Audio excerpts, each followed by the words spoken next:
tell me what the authority is for that argument. Because this is a question of foreign affairs, because this is an area where Congress has delegated authority to the president to make these determinations.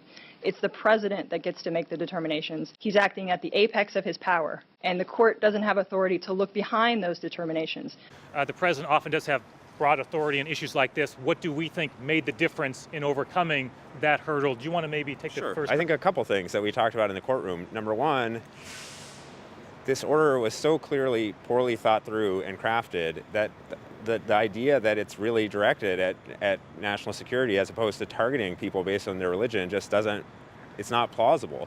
The most obvious example that we talked about in the courtroom was that the president apparently hadn't made up his mind before issuing the order whether it applied to lawful permanent residents or not. So those are people here with green cards.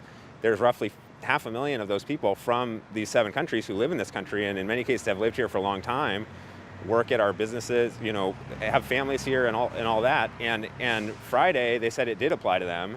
Saturday, Department of Homeland Security said again that it applied to them, and they blocked people on that basis. And then Sunday they started to change their mind, and then by Monday they had completely changed their mind, but in different contradictory statements from different people. And then finally on Wednesday, the White House counsel put out something called authoritative guidance, saying that it didn't apply to them. But I mean, you couldn't imagine a more basic issue that should have been addressed before issuing that order, whether it applied to 500,000 people who had been living here for a long time with, long-standing ties to the country, and they hadn't thought that through. So I think those are the sorts of things that just suggested to the judge that, the stated purpose of protecting national security was not really what was motivating this order. That, along with all the president's many statements targeting Islam and Muslims and those of his advisors. But I think those are the sorts of things that made this a different case than a lot of the other executive actions that have been taken over the years to protect the country. And this is just fundamentally different from those in how haphazardly it's been carried out and how poorly thought through it was. The question went to, hey, because this happened at 4 o'clock, would there be some confusion? I'll tell you where there's been confusion: the president's executive order.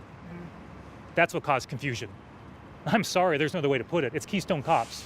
It really is. And that's not just me speaking, that's Republican members of Congress, right? That's what's caused the confusion. So no, I don't worry about the confusion. There's nothing confusing about the judge ordered. And the federal government will be expected to abide by it, and they will.